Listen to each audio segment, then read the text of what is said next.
indivisible, with liberty and justice for all. Amen.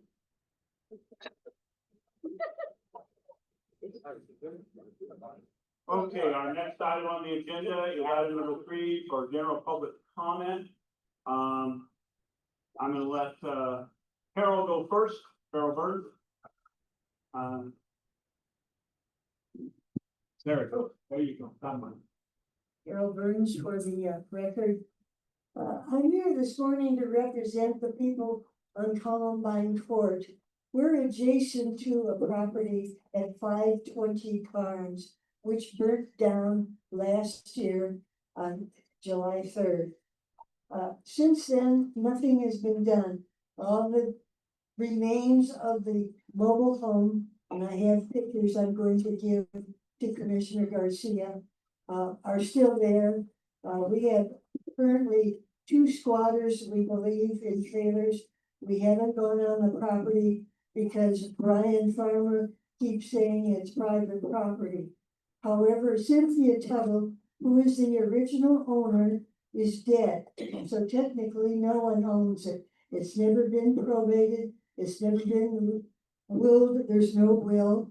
At this point in time, for this cycle, they owe $4,140.78, which goes up every month with the interest and penalty. If it isn't paid, it will be auctioned next April 26th. However, this is a health and safety hazard. We feel these people are there. There's no utilities, no sewer, no water, no electricity. If they have a fire, there's no way we can stop it. I'm here representing myself today and Dennis Meyer, who didn't come, and Maureen Morton, which you know from the University of Nevada. And we understand, when I asked Mr. Farmer if there was another one like this, he told me no, which is an untruth. There is a gentleman in Lemon Valley by the name of Snow, who evidently has come to the commission meetings for years and years to try and get the county to help him with a burnt out property next to him. And then I guess the county was so sick of him, they told him he couldn't come back for a year. All right. But we need to get this problem resolved. We need the county to step up and help us. If there's no laws or anything, we need somebody to help get this taken care of, not only in Sun Valley, but in Lemon Valley. And I'm sure there are other properties around the area, if we knew, but I don't know where they are. Anyway, I wanted to bring this to your attention because I thought if I go to the county commission, they probably would throw me out too. So I thought I'd start here with my county commissioners, Commissioner Herman and Commissioner Garcia, and ask for some help. This is going on long enough. We're very concerned about this, and we're very concerned about our health and our safety in this neighborhood. Thank you. Thank you, Carol. We have a written request. Teresa, is it Anstel? Anstel. Very good. There you go. Next. Thank you, sir. Good morning. My name is Teresa Antisell, and I'm a resident of Sun Valley for 19 years and a resident of Nevada for 25 now. And I am seeking new employment opportunities. As you can all aware of, the scams for money out there, there's also scams for jobs with the recognized social media outlets. So I'm here going old school, pounding the pavement, knocking on doors to my community. I have over a dozen years experience in payroll and HR management, as well as I'm extremely organized with an artistic flair with my matching highlighters, colored highlighters and Post-it notes and my spreadsheet. So I enjoy organizing.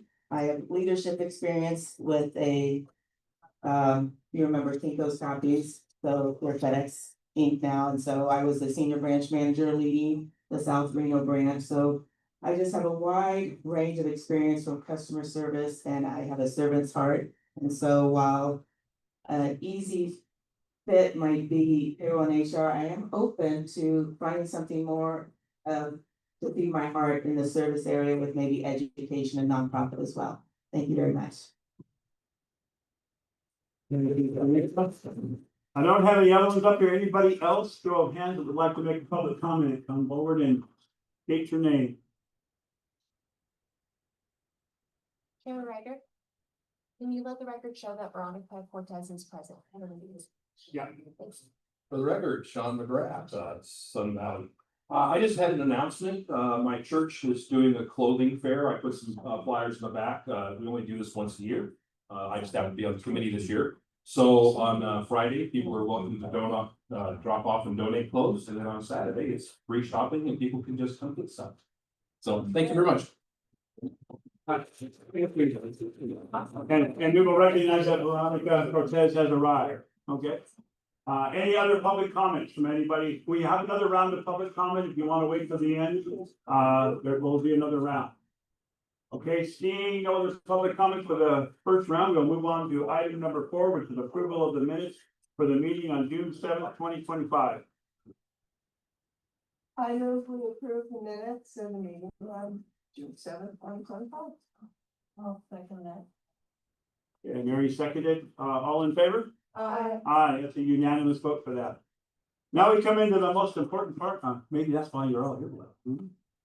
We're going for election of cab officers next. Okay, so we elect only chair and vice chair. Since I have the mic, I'll make the first motion. I motion that Heidi Soper be made Citizens Advisory Board chair. That's my motion. Okay, we have second. All in favor? Aye. Yeah, what, Heidi? We're in charge of the mic now. Oh, All yours. we need a vice chair. Is there a motion for anybody? Amy's, I'll nominate Amy. Mary's nominated Amy for vice chair. Is there anyone else interested in the position? I'm interested in the position of vice chair, Veronica Cortez. Veronica is interested in vice chair. We need to vote, or would you guys like? We have a, you're gonna, If you somebody wants motion, to you talk, you second. would like, I'd love to. I'll second for Veronica. Okay, So then we can just vote to see how it turns out. do we wanna have them tell us why they'd like to? You know, that wouldn't be a bad idea, but let's have them. Hello, I'm Amy Owens.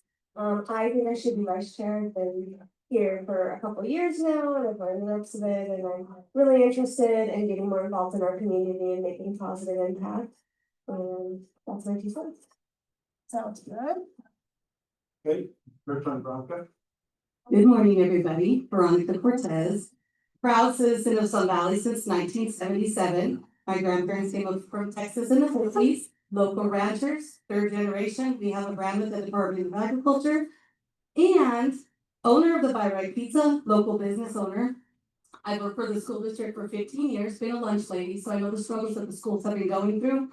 That's something I'm going to advocate for. I'm very, very passionate about our future, and that's our children. I also have a nonprofit here locally that helps I hate saying criminals, but people who have court cases that need community service. I can offer it to them out here in Sun Valley because people who get caught up in DUIs get their licenses taken, and then they can't get back into Reno to do community service. So I've opened up a nonprofit in Sun Valley that helps people get their community service. We also offer volunteer hours for like the churches, the kids that are going to get their confirmation. I'm very involved in the Immaculate Conception Catholic Church. I'm part of the multicultural choir. I play the flute and I'm a cantor. I was a Girl Scout all the way from Brownies because Daisies wasn't back then, all the way up through the council. I love Sun Valley. I think that I should be vice chair because I represent the people and I'm not a career politician. I'm here because of what grandma taught me, because what my parents had to live through, and now what I am living through in Sun Valley. And I'm not here for me, I'm here for you, and I'm your voice. Okay, so that's why I would love to be your vice chair. Back to you. Yes, ma'am. Chairman Silver, clarification, are you guys voting for your officers or are we voting also? We vote for the officers, you don't. Okay, thank you. I know it sounds like, No, well, that's what I like wanted you to would be double check. involved. But they're just making comments that involve how they involved in the community and how they feel. Because this action is for item though, you do need to take public comment. So if anyone has comments on who should be chair or vice chair, should take that from the public. Okay. Does anybody, you're in charge. All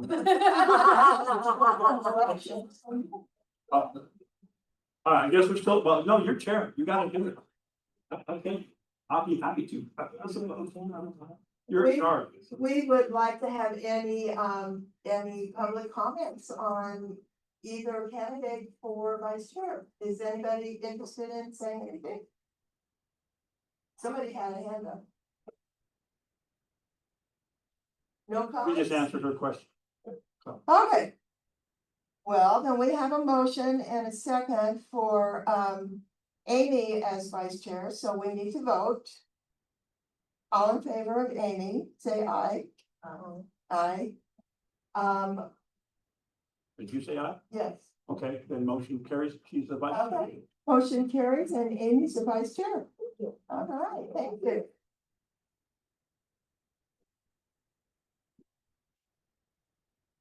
All right, next are public safety updates. And we have our new fire chief with us. Woo-hoo! Oh, right. Well, good morning, everybody. My name is Richard Edwards, and I'm the proud new fire chief of the Trenton Meadows Fire Protection District. So I wanted to come out this morning and say hi to everybody and introduce myself. I'm very excited to be here. My wife and I now call Reno home, and we're excited about that. Can you hear me? Oh, I have to hold this close. All right. So we're very excited to be up here. We have 4 children. They're off to college now, so kind of empty nestling at the same time. And then I bring over 30 years of experience to the position. So the last 25 and a half years for the city of Stockton, and I was their fire chief for the last 5.5 years. So I'm very well versed finances, contracts, service agreements, and dispatch type services. So hope to bring a lot of that experience here to continue to bring the Trenton Meadows Fire Protection District into the future and provide you with the highest level of service that we can. So thank you very much, and I'm very happy to be here.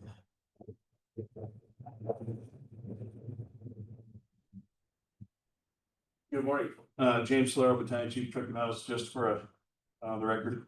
Want to give you an update on our call volume over the last month. We can tell that it's gotten a little bit warmer out. The call volume's ticked up a little bit. We're at 268 calls total for the last month. 7 of those were fires. We're starting to pick up more wildland fires right now. And as usual, 172 were our medical. So majority is the medical side of things. With that being said, with the wildland risk right now, we are into looking at somewhere around August levels for the fuels and everything where they are drying wise. So we're in high to extreme fire danger right now. With that being said, please do your part with your towing trailers. Make sure that you get the chains up so they aren't dragging, creating sparks. If you're mowing the lawn or out cutting weeds, try not to use metal blades where they will spark the cheatgrass. The fire that we had most recently down in South Reno was caused by a gentleman grinding on metal. So be careful with grinding on metal. We've had fires around this area in particular from those starts as well. Target shooting continues to be an issue that we face for starting fires. We had one just last week out by Golden Eagle that was target shooting caused.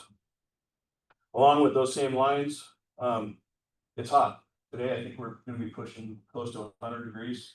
Please remember, stay hydrated. Stay in the shade, where you wear a hat when you're outside, wear sunscreen. That just helps us if we have to come help you, provide you with the best service that we can. And then Chief Edwards already introduced himself, so that's off my list. Anybody have any questions? Oh, go ahead. I was wondering, do you guys have any fires, 4th of July fireworks? 4th of July fireworks, we had some small stuff, but nothing that really, was anything drastic. What was your name for the record? Mary, sorry, Mary Odell. My name is Garcia for the record. Did we determine what was the cost of Marie fire? That is still under investigation from what I understand. Yes, Cindy Lustig for the record. With the continued growth in Sun Valley, hundreds of housing, is Truckee Meadows planning on expanding here in the valley? I'll let this man talk about that. That's above my pay grade. Thank you for that question. That's something we always look at as the fire district. So how do we continue to provide that best level of service? So as we continues to expand, we have to be able to meet that demand as well. But at the same time, we have to live within our financial means. So trying to figure out how best that we can provide those services. So as I'm new to the position, been here for 2 weeks now.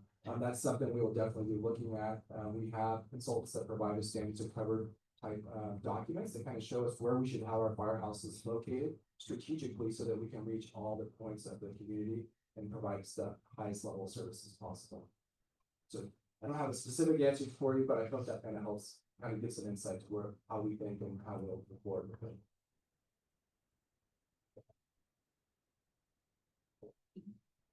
I just want to add on Carmen Ortiz for the record. I think the reason Cindy's concerned is because we have 1,000 new homes going up in Sun Valley, which is untraditional for us. So we just want to make sure that, you know, nobody burns down like the house.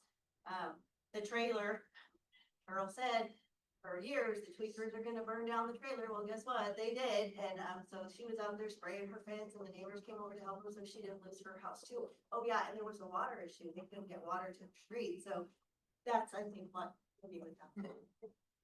Yeah, we'll take a look at all of that. Great. Thank you for that.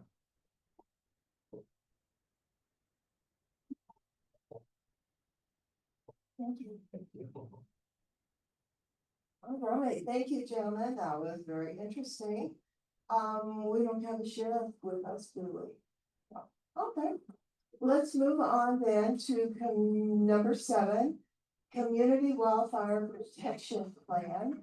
We have a wonderful speaker with us today, Michaela. She's out of UNR, and she's gonna tell us all about our wildfire protection. So Michaela, here you go. Thank you. Thank you so much. Good morning, everyone. Michaela Tresla for the record, and I am with UNR's Living with Fire program. And we do education and outreach in the community to help communities prepare for wildfire. And so today I just wanted, there's a couple of things. I have a presentation, but more importantly, I have a couple of opportunities for citizens to get involved in preparedness activities. So I'm going to kind of zoom through this, but I'm going to be around after the meeting. So I would love to hear from any of you ways that you think we can get the word out in the community, you know, ways that you would like to get involved, or anything else that you need to feel like you're more prepared for wildfire. So we kind of think about preparedness as a kind of 3-pronged approach. So we like to talk about home hardening, which is preparing your home to receive wildfire. Defensible space, which prepares the area around your home so it makes it less likely to ignite, or if you have a fire, it kind of slows it down. And it gives first responders safe space to defend your home. But probably most importantly, we want you to think about evacuation. So we want you to be able to get out fast and be ready to evacuate when that call comes. So the reason I'm here is because we know that Sun Valley has relatively high wildfire risk. And so you can kind of see this map in the background. And so when we talk about relative risk, that means compared to other communities in the US. And so Sun Valley has higher risk than about 98% of other communities across the US. So that's pretty high. And so what we've learned from other wildfires is that houses burn down because they lack that defensible space. They haven't been hardened for wildfire. And we also know that folks have about 15 minutes or less to get out once they receive notice that they need to evacuate. And so again, we're thinking about this as as a combined approach, but we also want folks to get away from the mentality that you just kind of do a couple of things, check a box and call it good, right? So plants have a really annoying habit of growing back. So this is really an ongoing process. And so there are three different kinds of exposure when we're talking about fire. And so the most important one that I really want to touch on is indirect exposure from embers. And so we know about 60 to 90% of structures burn because ember exposure. So embers get into attics, they get under decks. You know, so if you have those attached decks, which I know a lot of folks have, you know, we really want to start thinking about what's around those, under those.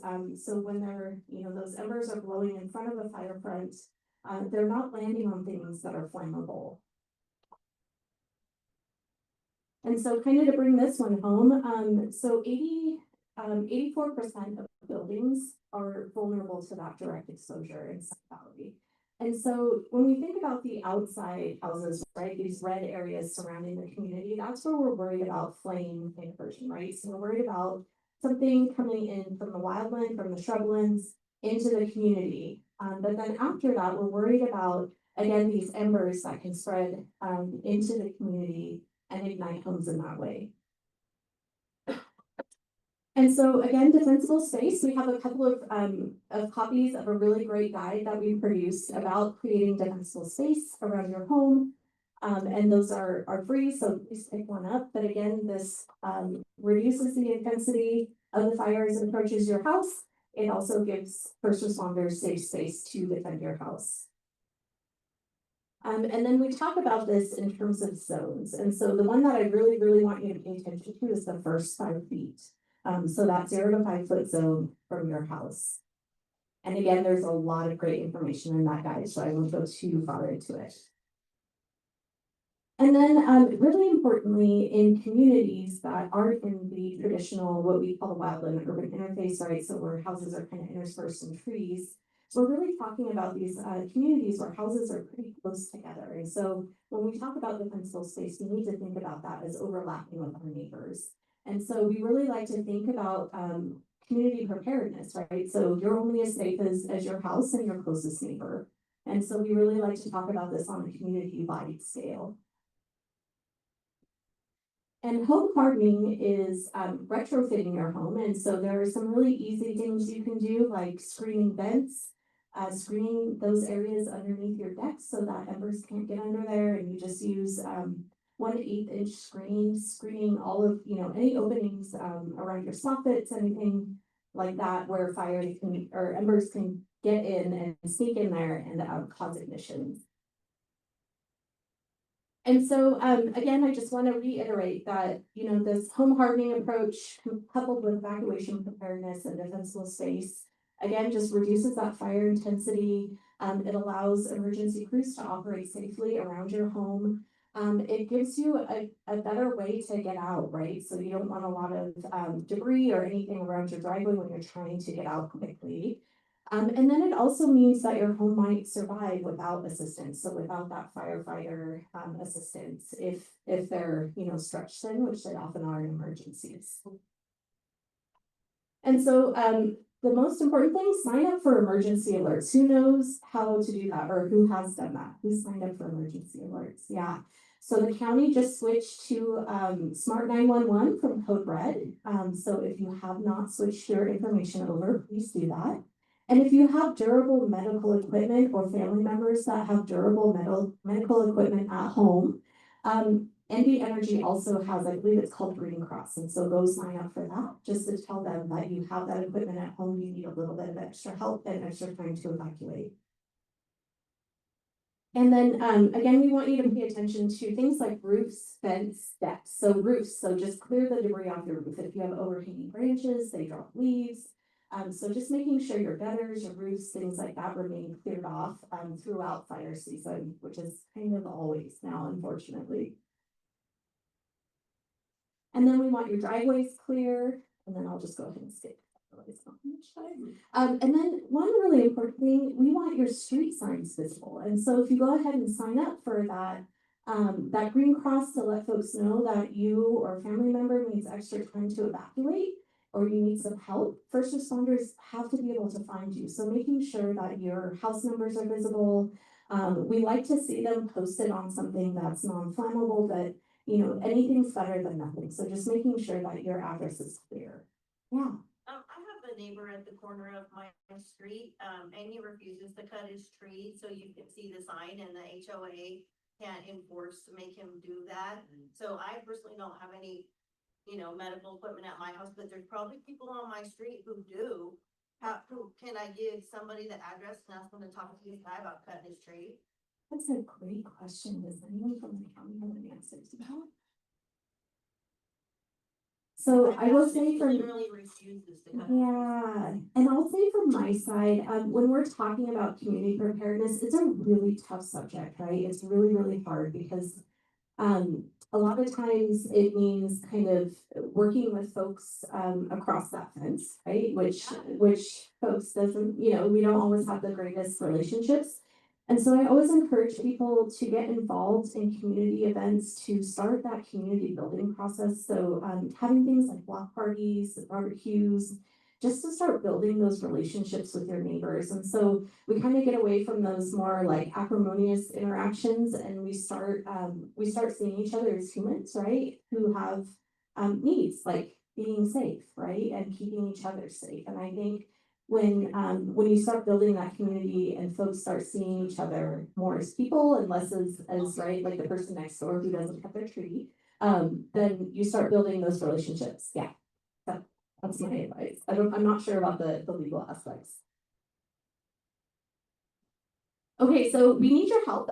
So Washoe County is completing a community wildfire protection plan. We're currently kicking that process off. And what that is, it's a planning document that goes through the county, looks at risk, and prioritizes areas where we need to do field treatments, where we need to do other projects to make folks safe. And so community input is incredibly important in this process. And so I have a sign-up sheet in the back if you're interested in when we start doing that community outreach and providing input. I would love to hear from y'all. So please put your name down. I will reach out when we get to community input, and I will make sure that your voice is heard. So this wildfire protection plan also opens folks up to grant funding. And so if you have projects where you need new house signs, where you need, I heard, someone wasn't able to get water to a house. And so you can actually apply for grants to do those infrastructure projects. So definitely your input is super important in that process.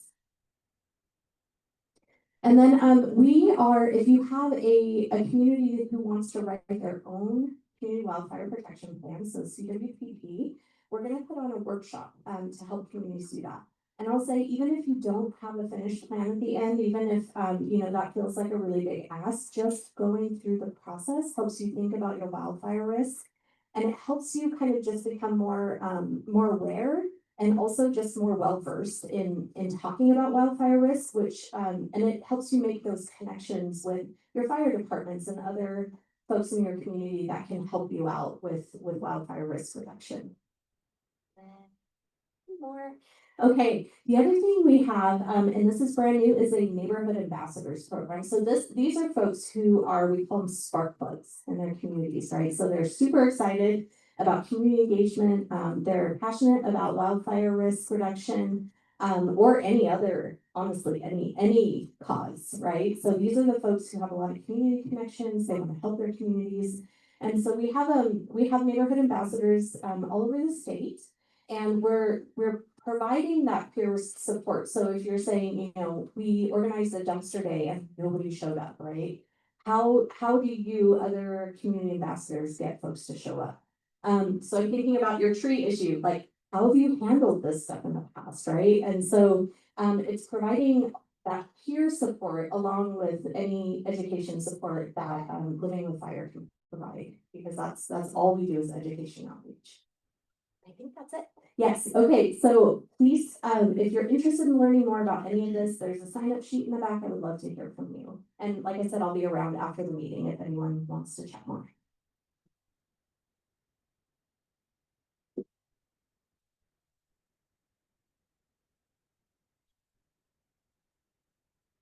Thank you, Michaela. That was really interesting. I enjoyed hearing about that.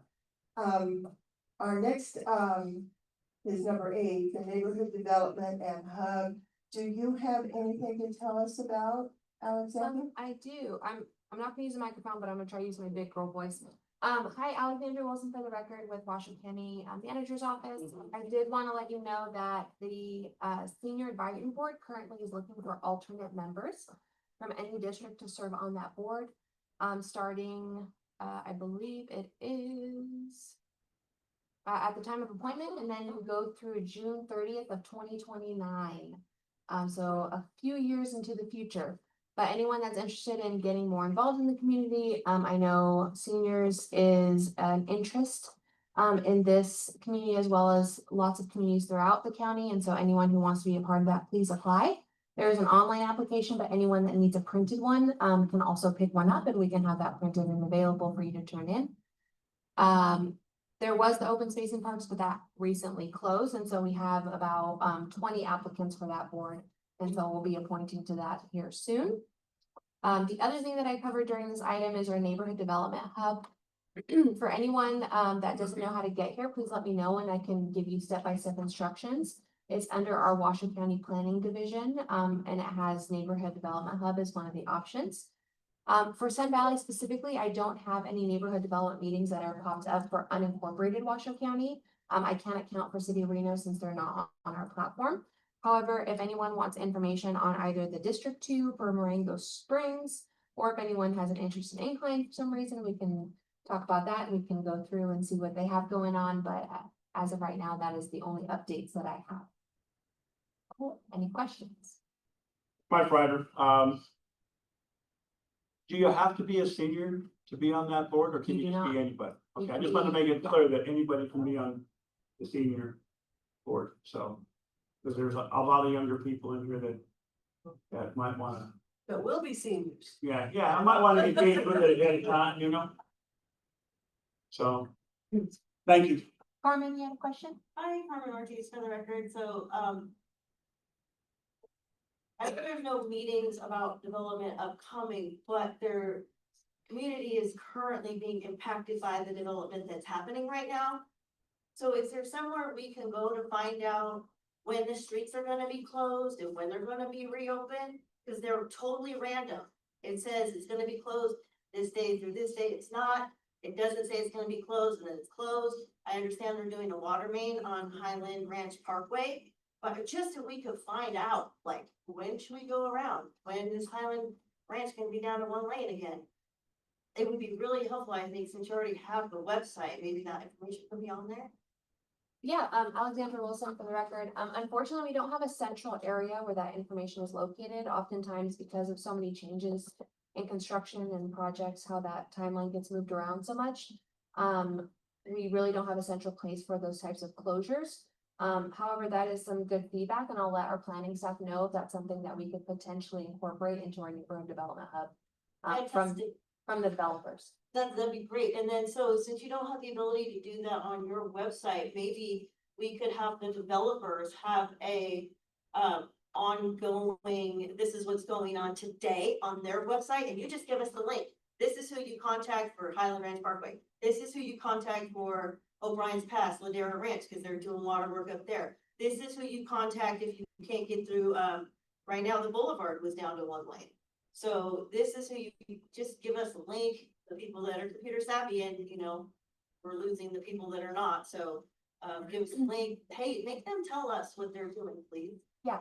Alexander Wilson, I believe at our last meeting, Carmen, you had mentioned a list of developments or projects. I don't have that list yet, but Okay. when you do have it available, I'll try to go through and see which ones I can find and get information on All and right. provide updates at the CAB. Okay. Yeah. Thank you. Question, anybody else? Or questions? Thank you. All right, thank you. Now we're down to commissioner comments. Commissioner Garcia?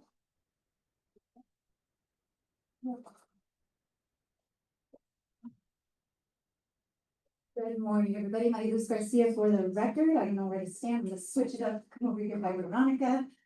First off, Chief Edwards, welcome to our community. As I said in our office, I just had a wonderful meeting with him on Thursday morning, and I know we have such a warm and welcoming community. And so I hope you and your family transition well. We're so lucky to have this man in this role. He comes just stacked with credentials and experience. But one thing that he has in his background that I think you may be interested in knowing is that the city of Stockton filed for Chapter 9 bankruptcy in 2012. And so he saw a very large jurisdiction go under.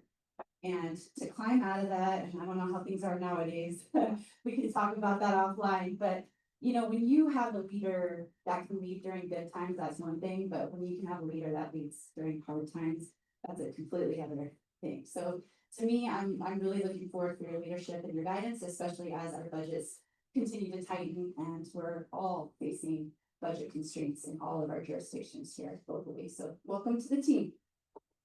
Let's see. So before I talk about fire again, I wanted to talk about a couple of events. I hosted a free swim day for youth and families and seniors at the Sun Valley General Improvement District's pool. It's a beautiful pool if you've never been. It was packed. There was a line out the door before it even started, and the pool filled up very, very quickly. I sponsored entrance admission to the day, and then I also sponsored some free paletas, which are popsicles made in Mexican style. And so the kids lined up once they saw the lady roll in with her paleta from the paleteria, and the line was long, and my kids were in there too with their messy faces asking for seconds. So I took some pictures. It was just a great way, and I hope to partner with GID again on another swim day. It was super fun. On a personal note, I'm teaming up with Senator Angie Taylor and Assemblywoman Heather Golding, who all represent Sun Valley. And this is not part of the county, my county job, this is just on the side. We are gonna do a back to school supply drive for Sun Valley students.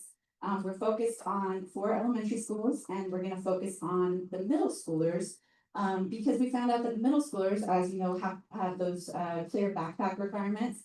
All of the 6th graders provided free clear backpacks, but the 7th and 8th graders are not. So if families need to replace or renew those backpacks, it can be expensive. So we're gonna try to round up some donations to purchase a bulk order of clear backpacks for the 7th and 8th graders. So that will kind of be the main focus for Desert Skies.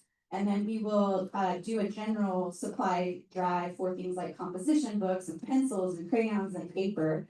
And we got permission to set up in front of Scolaries. I think you're noticing a trend with me. I like that location. It's right on Sun Valley Boulevard. You can drive in, get your school supplies, and drive out. So I'll be communicating that. Again, this is not county related, but just wanted you to know that we're gearing up for that back to school supply drive.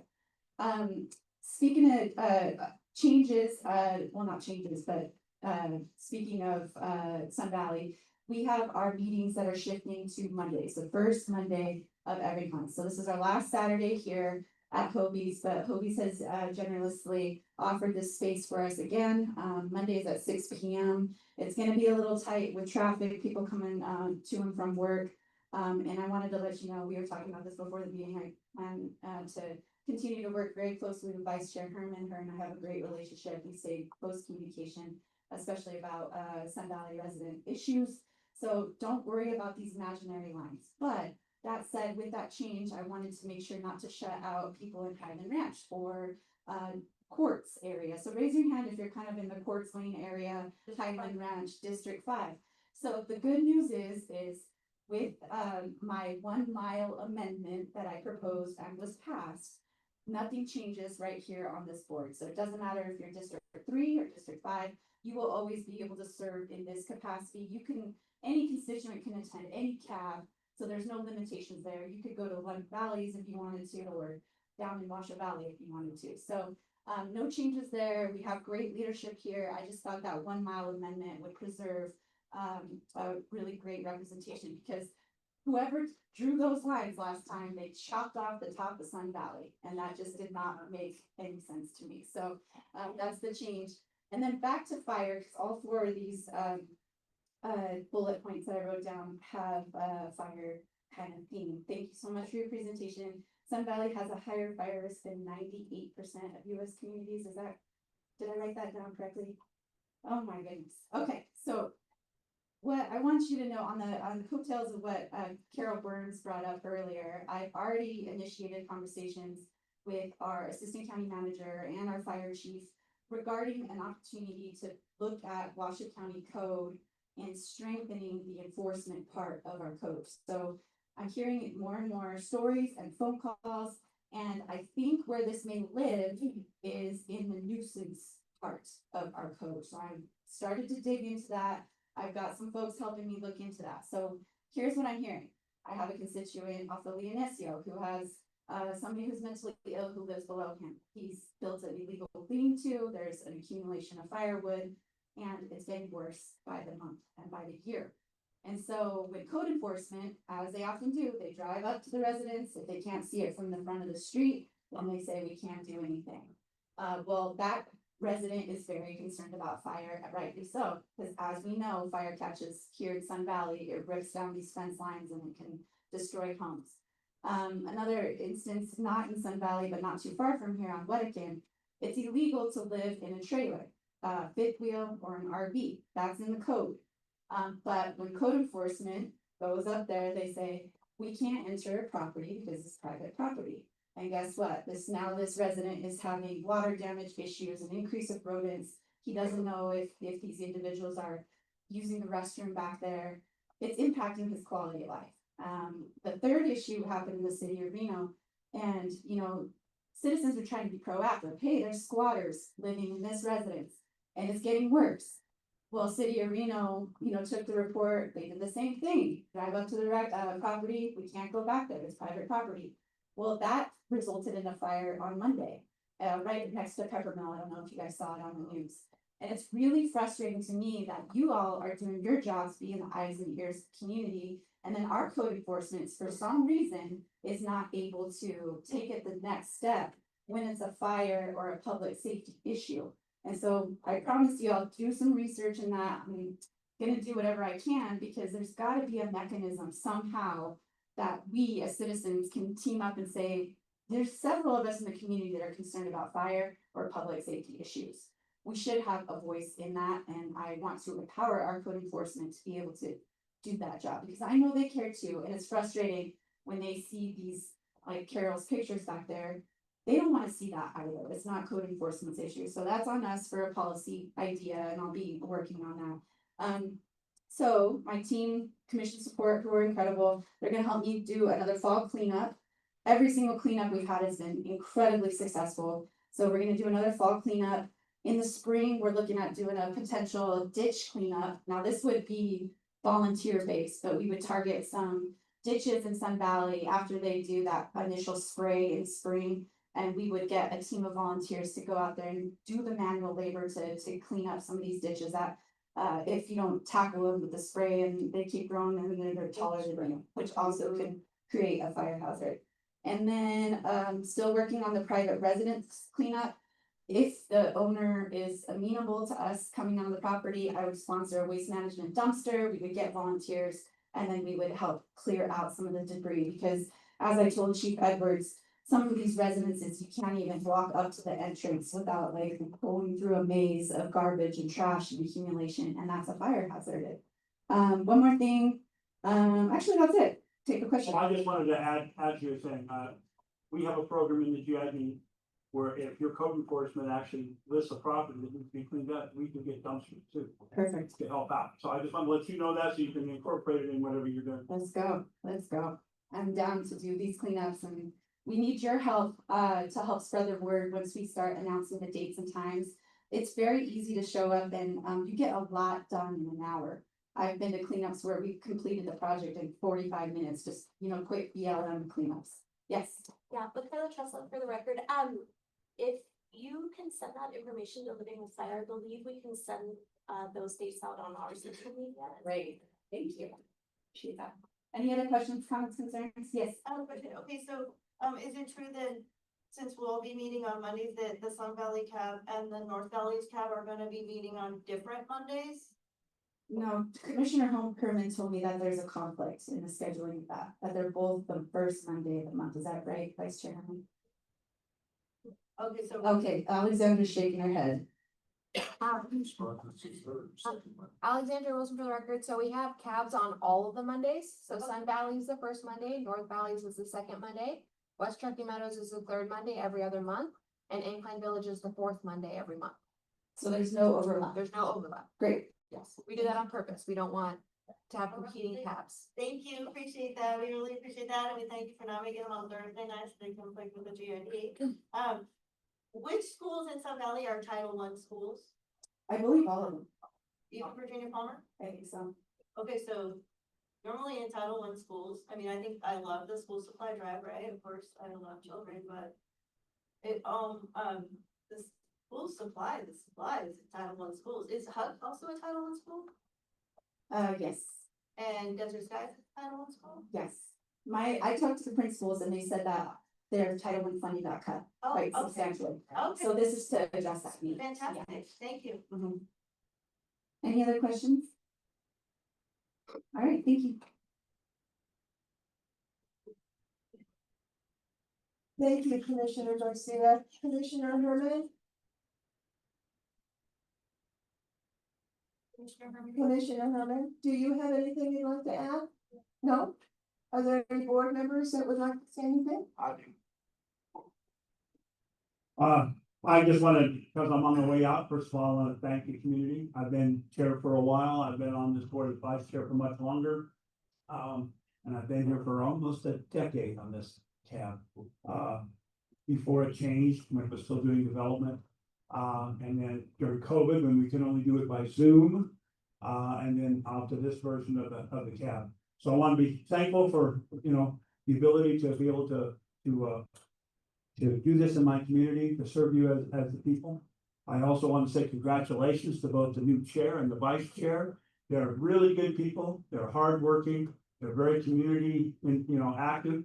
And they deserve all the support we can give them. I'm hoping that even though we're changing to Monday nights, that we will still get a great, amount of people in, maybe even more so.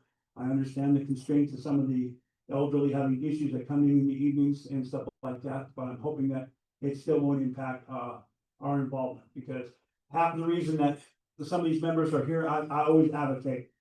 You need to get on these boards all the time, and I advocate for this, and that's one of the reasons why I wasn't gonna continue to be chair. It's time to share and let other people do this in the community. When we do it for a long time, I have got other things I do in the community, and all these people up here, are involved in their community and they need the opportunity, and so do you.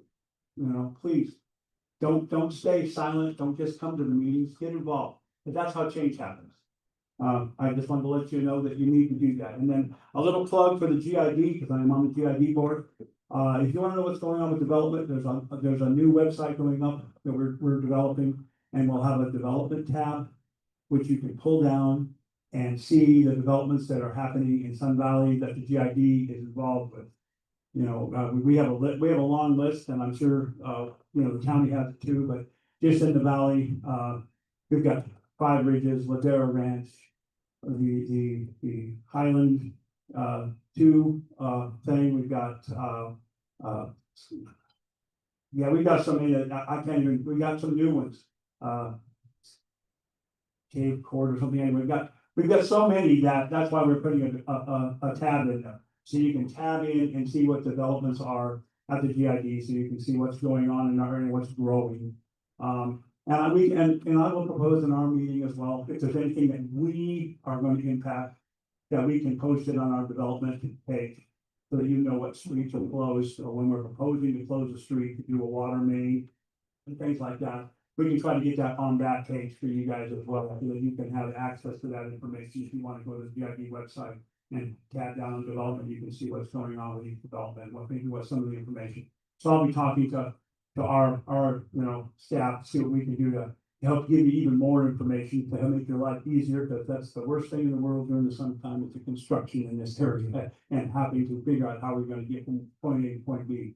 That was it. Again, thank you for the opportunity for serving you on this tab. I will continue to serve as a cab member, but I'm more than happy to let other people get their feet wet and learning how to go to the next level.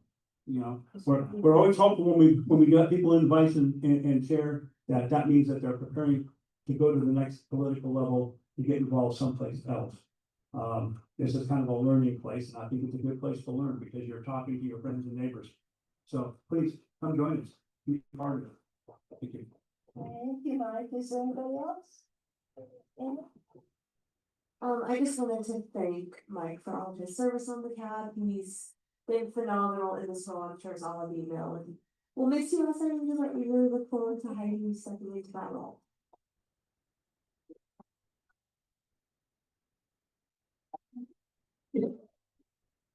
Anybody else? My turn. You know me, I always have something to say. Couple of things. I went to the last North Valley's cab meeting. And I found out something I didn't know. If your animals are chipped and they get out and they get turned in to a fire department, the fire department now has a reader for those chips. So they can call you and say, hey, your dog is here. So anyway, the fire department can read the chips. Also, I was lucky enough to be included in the swift exit evacuation study, which Michaela talked a little bit about. And Alexandra's going to be there with us too. And I signed up for the public input group, which I thought would be really cool because a lot of that information that we gather and learn, we can use to let you guys know what's going on at the cab. So that's a survey that I believe they said takes up to a year to take care of. And I'll just keep you guys updated on whatever I learn. And our next meeting is October 4th, a Monday, 6 o'clock, right here. August 4th. Yeah, August, what is it, October? Oh my God, I'm ready for Christmas, sorry. August 4th, and then the next one is September 2nd, which is a Tuesday. It's a Tuesday after the Monday. And I too would like to thank Mike for everything he's done for us. He's been a good chair. We keep him busy and I appreciate him very much. And Amy, I look forward to having you as vice chair and everybody on the board. I thank everybody, Veronica and Mary as well. We're going to get all of you guys been very, very busy. And I'd like to thank all of you guys for coming. Please keep coming, even though we're not on Saturday anymore. Please keep coming because we've got some good guest speakers coming up. And I think you'll enjoy them. Yes, sir. Yeah, Roger Edwards, North Valley Cab. You're all welcome to come out there, listen to our speakers and see what's going on. You know, we're right now, we're neighbors, so like we're a Monday-er also, you know. Had nothing to do on Monday evenings, coming out, we're out of Cold Springs now, so you're welcome to come and join us and see what's going on in our neighborhood too, so. Thank you. I think that was it, except thank you all for coming. I appreciate it. Yes, ma'am. Judy Jensen for the record, September 2nd in the morning is also Senior Fest at Old Town Mall, which newer people know as Reno Town Mall. And then that weekend is also the balloon races, so thank you, Judy. Are we on the 10 general public comment? Yeah, we're down to 10 general comment. Okay. Teresa Anthony for the record, my son was almost a victim of a scam this week and it's a new one and I thought I'd share it. He's 16 and he's a student at TMCC High School, so he takes both high school and college classes. And of course, as mom, I'm like, get a summer job, get a summer job. This week, he received an email on Monday from someone impersonating the school. They had the email address was correctly formatted for a student with first name _ last name at tmcc.mail.edu. The criminal used a real professor's name in the math department, because I looked him up on the directory on their website, because when my son came to me on Wednesday and said, Mom, I need you to help me print this check. Like, well, we can't print checks at my what, you need, I'm in payroll, honey, you need, you know? So we went to the library at TMCC, printed it out, it looked very convincing. I went to the cashier's office, they confirmed it was a scam, they had multiple reports of it. And what the scam was, is that, because these kids are all digital these days, they email you or texted him or whatever, the check, you print it out, and then you electronically deposit this check into your bank account. And somehow that gives them access to your money. And it was a check for $3,000 to, you know, go buy a computer and a printer in order to be a research assistant for this real professor name at the community college. So very, very creative criminals out there, and I saw all of you guys shaking your heads about the check thing.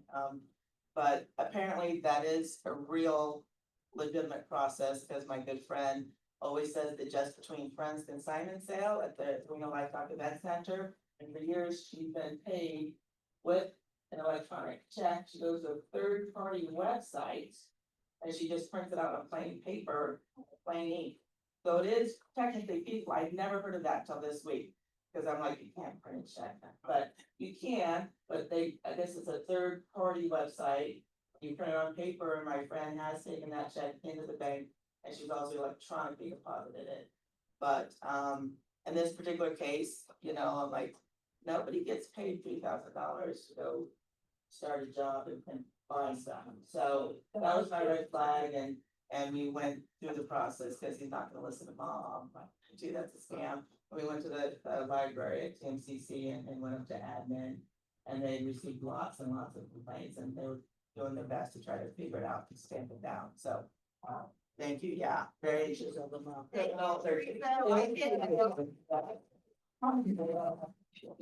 informative. Yeah. Yeah. Does anybody else have anything they'd like to add? Yes, Sean.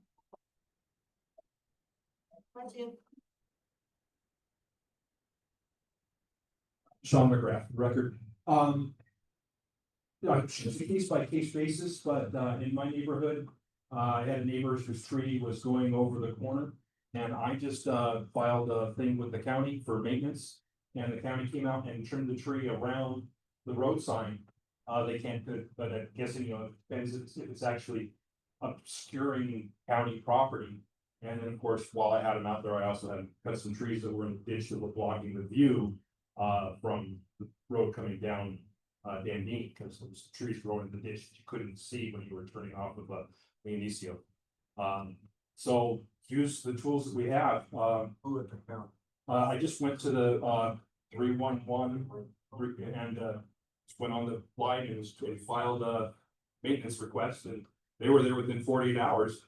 Chop those tree down and just cut it into the roadside, so you can see the roadside again, and use the tools that we have. They're there.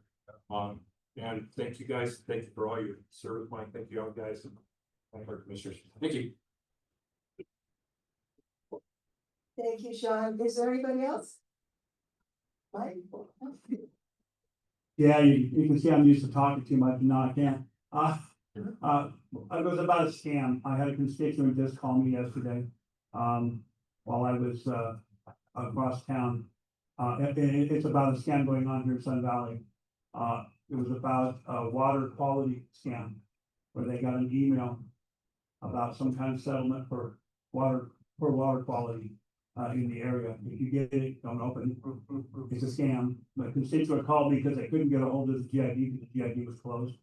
And they had my number because I'm on the website. So they called me and I told them, oh, don't open that. We don't send those out. No, that's not how we would inform you if there's a problem. We would not send you an email like that. And you have good water. So, yeah, and besides that, you know, we post our water quality all the time on our website, and we are top of the nation for water quality out here in Sun Valley. That's also Tumwa. So can't just take credit for that 100%. We get our water from Tumwa. So, but the point is, watch out for the scams, because they come in many forms, and that's one of them right here in the area. So do not open a poor water quality email. It's a scam, it's a phishing scam, so don't open it. I'm a scam too, so I'll tell my story. You're next. Go ahead. Might as well do the scams. Hi, Veronica Cortez. I guess since we're talking about scams, I got a call from the Border Patrol the other day and Homeland Security saying that there was houses on the border and they had been transporting drugs across the border and they had seized like $200,000 worth of cocaine and marijuana, and I was under investigation and they were gonna seize all of my accounts because of this. And it came up on, it said it was Border Patrol, so I hung up on them and I called them back. At that number it came up and it took me to Border Patrol. But until you get to option like 8, does it tell you there's a scam going on? So if you get caught, because of the whole immigration thing and ICE and stuff, I was like, why are they calling me? Like, I was born and raised, this. So there's a Border Patrol scam going on with Homeland Security. So if you ever get that call, go to option 8, it'll tell you it's a scam. That's it.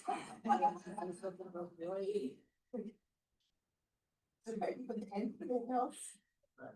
All right, well, I think we got to number 10 now, or 11. I move to adjourn. Second. It's been moved and seconded that we go home. Aye. All in favor? All right. Thank you guys for coming, and don't forget us on Monday. Aye.